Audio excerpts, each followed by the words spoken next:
आपली विष्ठा नेमकी त्या राजाच्या अंगावर टाकली. कावळ्याचा एक स्वभाव असतो, त्याचा तो गुणधर्म असतो, आणि म्हणून त्यानं ती विष्ठा टाकल्याबरोबर त्या राजाची झोप मोड झाली. आणि कोण पक्षी आहे की तो माझ्या अंगावर त्यानं विष्ठा टाकली?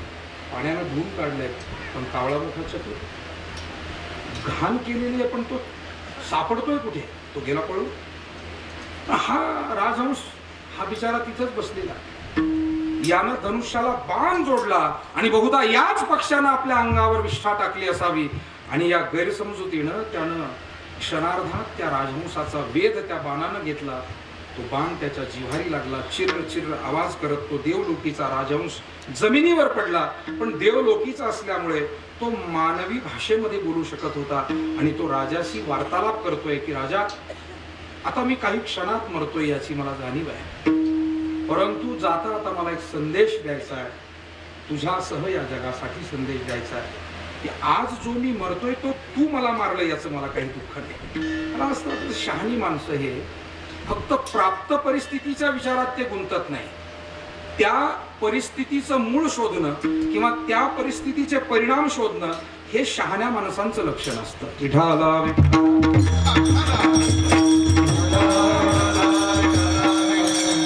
राजानं बाण मारला आणि आपल्याला लागला आणि आपण मेलो. राजा तू बाण मारलाय गोष्ट खरी, पण माझा अजिबातही तुझ्यावर काही क्रोध नाही. त्याचं कारण तू जो बाण मारलाय तुझ्या अंगावर विष्ठा पडली म्हणून मारला, पण माझं चुकलं की अशा पद्धतीचं वागणारा जो प्राणी त्याच्या शेजारी येऊन मी बसलो, आणि त्या वाईट संगतीमुळे मला प्राणाला मुकावं लागलं.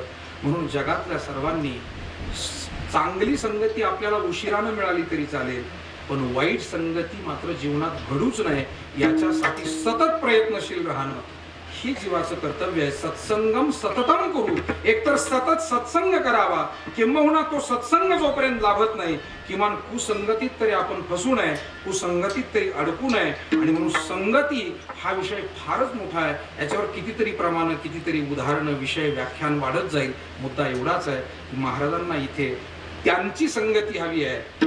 याचा अर्थ सरसकट संतांची संगती नाही, तर ज्यांच्या चित्तात देव आहे. कधी कधी संतत्व हे बाह्य रूपानं जरी घेतलेलं असेल, आता समजा तुम्ही लोक आमच्या सारख्यानं महत्व देतात का, हे कीर्तन करतात, हे असे वस्त्र घातले, कंबर बांधलाय, फेटा बांधलाय, चांगले आहे, हे बुवा आहे, महाराज आहे, पण मला असं वाटतं की माझी अंतःकरण वृत्ती जर अजिबातही सरळ नसेल आणि तुमच्यासारखा काबाड कष्ट करणारा एखादा मनुष्य, प्रामाणिकपणे जगणारा, कुणी नोकरी करतोय, अधिकारी आहे, कर्मचारी आहे, व्यापारी आहे, शेतकरी आहे, पण जर का त्याची अंतःकरण वृत्ती सरळ भावनेची असेल, आपलं काम करताना कर्म सांभाळून तो काही धर्मही करत असेल, तर मला असं वाटतं माझ्यापेक्षाही तो श्रेष्ठ आहे असं म्हणायला काहीच हरकत नाही. कारण भलेही मी कीर्तन करत असेल, पण कीर्तन करून माझा भाव सरळ नाहीये, आणि तो भले शेती करत असेल, पण शेती करूनही त्याचा भाव मोठा उत्तम आहे, भाव मोठा सरळ आहे. आणि म्हणून खऱ्या अर्थानं आपल्याला आपल्या या संगतीचा विचार तुकोबाराय म्हणतात, सरसकट संताची नव्हे, ज्यांच्या चित्तात देव आहे त्यांची संगती घडावी. आणि ही माझ्या मनाची आवड आहे. ऐसे आवडते मना देवा पुरवावी वासना, ही माझ्या मनाची आवड आहे. आणि प्रभू, ही माझी वासना तू पूर्ण कर. वासना वाईट असते, परंतु ही सद्वासना आहे. तुकोबाराय प्रापंचिक वासना इथे ठेवत नाही. ती कोणती वासना आहे तर परमार्थ करावा ही भावना यामध्ये प्रतीत होते. आणि म्हणून अशा संतांची संगती अखंड घडू दे, हा देखील महाराजांचा भाव आहे. हरिजना सवे भेटी नहो अंग संग तुटे विठोबा.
या संतांची संगती घडल्यानंतर पुन्हा वियोग होऊ देऊ नको असं आहे. चांगले विचार आपल्याला लाभले ते पुन्हा आपल्यापासून जाऊ नये. चांगली माणसं आपल्याला लाभली त्यांचा आपला वियोग होऊ नये. तसं सत्संगती जर का मिळाली तर त्या सत्संगतीचा आपल्याला कधी वियोग होऊ नये. ज्ञानोबाराय जेव्हा समाधिस्थ झाले त्यावेळेला मोठा दुःखाचा डोंगर वारकऱ्यांवर कोसळला. भाविक दुःखी होते, वारकरी दुःखी होते. नामदेवरायांसारखे अनेक जवळचे सहकारी दुःखात बुडाले होते.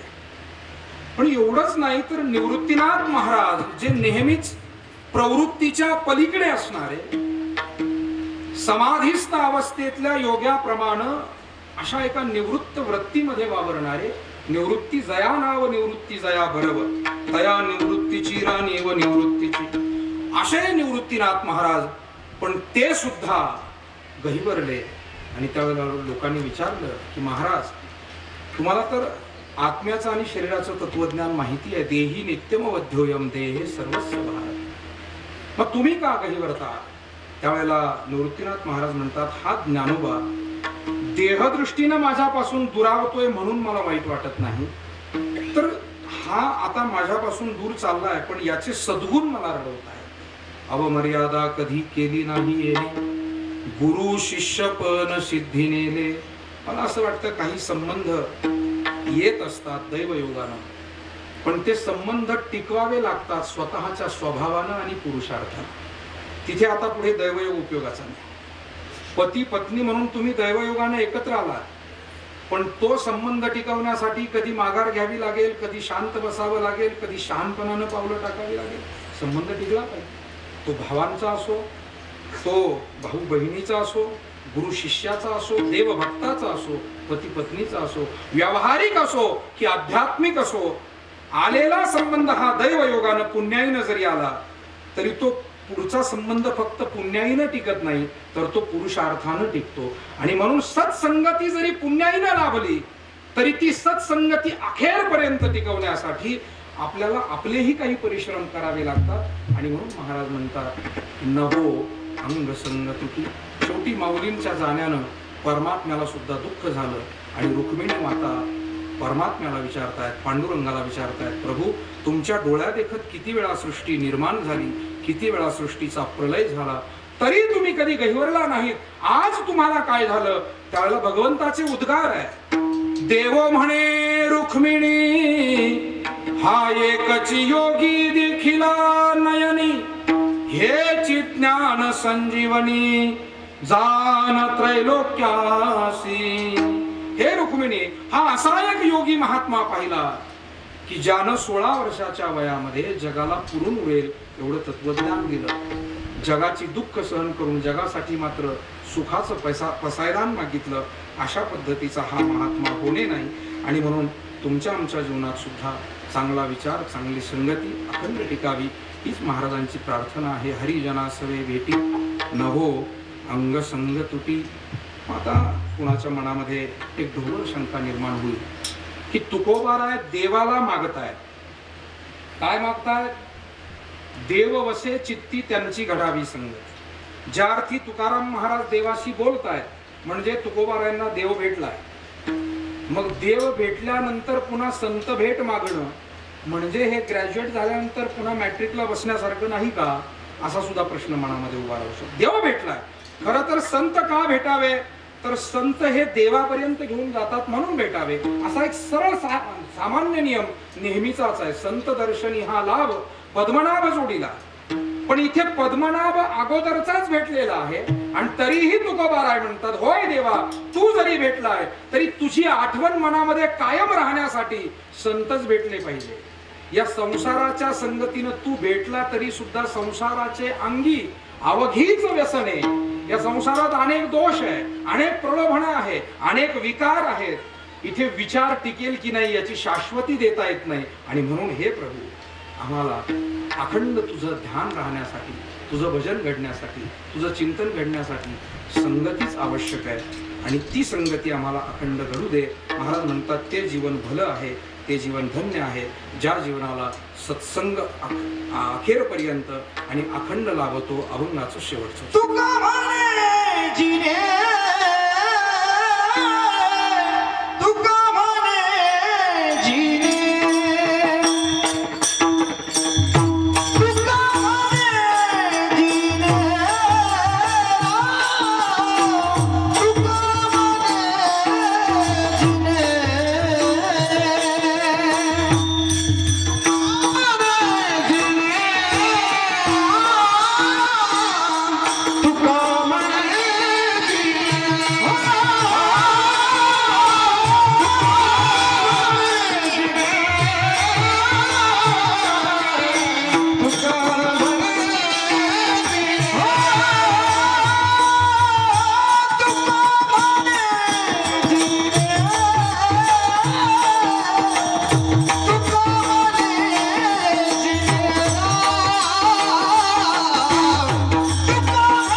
संत संगष्ट ऐसे आवडते म्हणा देवा पुरवावी वासना. 9 वाजून 2-3 मिनिटं आपण पुढे गेलो. खरं म्हणजे 7